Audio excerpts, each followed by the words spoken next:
E aí, pessoal, agora nós vamos para as questões de provas do processo de trabalho, para a gente enxergar como a banca cobra e também complementar aí o nosso conhecimento. Vamos lá? TRT, nona região, 2013, FCC, analista judiciário, área judiciária.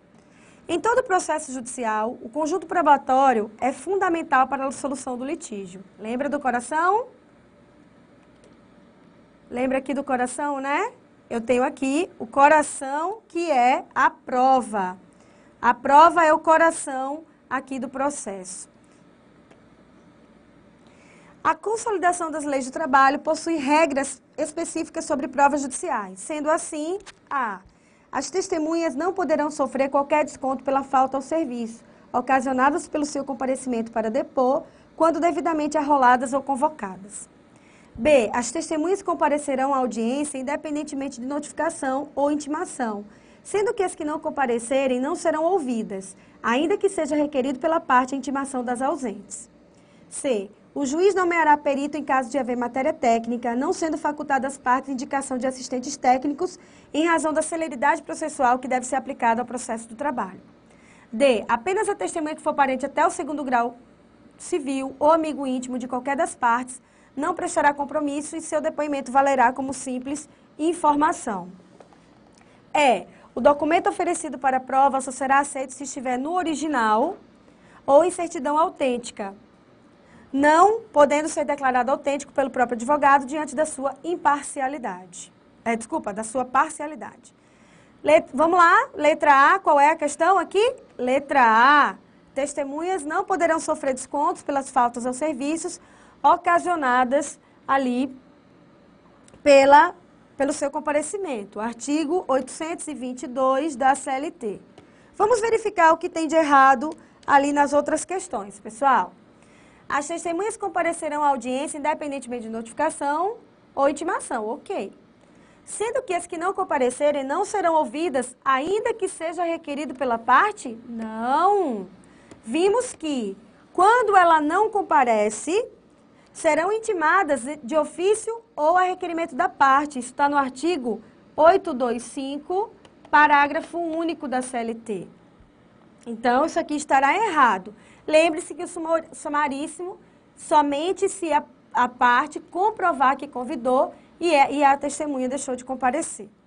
C. O juiz nomeará perito em caso de haver matéria técnica, ok. Não sendo facultada às partes indicação de assistente? Não, podemos sim indicar assistentes. Vimos lá na súmula 341 que, inclusive, cada parte pagará o seu assistente independentemente do resultado do objeto da perícia. D. Apenas a testemunha que for parente até o 2º grau civil ou amigo íntimo não prestará compromisso. Não. Aqui é até o 3º grau civil, de acordo com a CLT, artigo 829. E aqui não é somente esses. É também o que for amigo ou inimigo. Na verdade, o que for inimigo, porque o amigo já está aqui. Então, quem é parente até o 3º grau civil, amigo ou inimigo, aí não poderá prestar ali o compromisso e a sua fala apenas será como informação, ou seja, não tem compromisso com a verdade. Fechado? Então, vamos lá. O documento oferecido para a prova só será aceito se estiver no original? Não. Vimos que 830 da CLT poderá ser cópia e declarado ali, autenticado, declarado real pelo advogado, tem validade, né? A não ser que a outra parte impugne, aí deverá mostrar o original ou o documento autenticado. Então, vamos lá? FCC 2013, 18ª região, técnico. O processo judiciário do trabalho, no que diz respeito às provas, possui regras próprias a serem aplicadas nos dissídios individuais. Sobre elas, é correto afirmar: A. As partes não poderão indicar mais de 5 testemunhas, seja qual for o procedimento, salvo quando se tratar de inquérito para apuração de falta grave, em que esse número poderá dobrar. B. O depoimento das testemunhas que não souberem falar a língua nacional será feito por meio de intérprete indicado pela parte e as despesas daí decorrentes serão suportadas pelo erário público. C. As partes, as testemunhas e os peritos serão inquiridos pelo juiz, não cabendo qualquer tipo de reinquirição, salvo se for formulado o quesito por escrito no prazo de 5 dias da audiência. D. O juiz providenciará para que o depoimento de uma testemunha não seja ouvido pelas demais que tenham que depor no processo.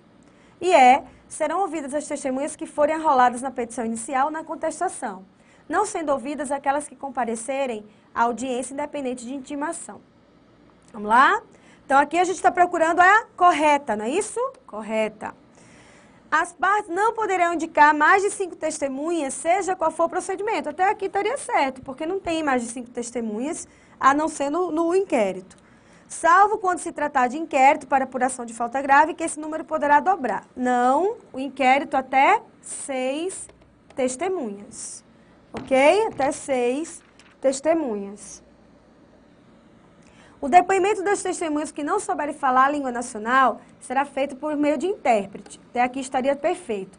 Indicado pela parte não nomeado pelo juiz ou presidente. Nomeado pelo juiz ou presidente. Artigo 819 da CLT. Tá? Nomeados pelo juiz ou presidente. E as despesas não serão suportadas pelo erário público. O que é que nós estudamos? Que as despesas serão pagas por quem interessar o depoimento. Seja uma parte ou testemunha que tenha língua estrangeira ou que seja surdo-mudo. Tudo isso será suportado por quem interessar o depoimento. Não é o erário público e não é quem perde ou ganha a ação. Não, é quem tem interesse naquele depoimento. C. Então, essa questão estaria errada. As partes, as testemunhas e os peritos serão inquiridas, não cabendo qualquer tipo de reinquirição? Não, pessoal. Cabe sim reinquirição. Pode a parte perguntar sim para o juiz reinquirir essas testemunhas, ok? D. O juiz providenciará para que o depoimento de uma testemunha não seja ouvida por outro. Certo, artigo 824 da CLT. Imagina, está lá a testemunha na sala de audiência ouvindo o depoimento da outra. Não tem lógica, essa aqui ainda vai depor. Né? Então, por isso que é vedado. E o que está errado? Serão ouvidas as testemunhas que forem arroladas, não sendo ouvidas aquelas que comparecerem independentemente de intimação. É o contrário, na verdade, né? O nosso posicionamento é que a regra é que as testemunhas compareçam de forma espontânea, né? Chegue lá e compareçam na Justiça do Trabalho. Então, vamos lá. FCC 2011, 20ª região. Considere as seguintes assertivas a respeito das provas. As anotações apostas pelo empregador da carteira não geram presunção juris et juri, mas apenas juris tanto. Isso está na súmula 12, tá, pessoal? Do TST. Então, vamos lá. 2. Presume-se recebida a notificação 48 horas depois da sua postagem. O seu não recebimento ou a entrega após o decurso desse prazo constitui ônus da prova do destinatário. Também súmula do TST, súmula 16. Vejam aí como cai súmula nos nossos concursos de TRT, tá? Cai bastante súmula. Não torna suspeita a testemunha o simples fato de estar litigando ou de ter litigado contra o mesmo empregador. Súmula 357 do TST. 4. A prova documental poderá, em regra, ser produzida em qualquer oportunidade, inclusive na fase recursal. A juntada de documento com recurso é perfeitamente possível, não importando se referente a fato anterior ou posterior à sentença. Súmula 8 do TST. Tudo súmula. Então, quais são as que estão corretas aqui? Vamos lá. As anotações apostas pelo empregador na carteira não geram presunção juris et juri, mas apenas juris tanto, tá certo? Súmula 12, ou seja, a presunção é apenas relativa de veracidade e não absoluta, como nós já falamos. 2. Presume-se recebida a notificação 48 horas após a sua postagem e o seu não recebimento ou a entrega após o decurso desse prazo constitui ônus do destinatário. literalidade da súmula 16. Não torna suspeita o simples fato de estar litigando ou ter litigado, literalidade súmula 357. E 4 está errado. Por quê, gente? Nós vimos na súmula 8 que somente se justifica a juntada de documento na fase recursal se houve o justo impedimento de pegar esse documento antes ou se o fato é posterior à sentença. A questão está dizendo, ó, a juntada de documentos com recurso é perfeitamente possível, não importando se referente a fato anterior ou posterior à sentença. Não, importa sim. Se for fato anterior à sentença, precisa ter um motivo justificado. Se for fato posterior à sentença, pode juntar. Então, a correta é que a 1, 2 e 3 estejam, as alternativas aqui estão certas. Essa aqui que é a nossa questão correta. FCC 2013,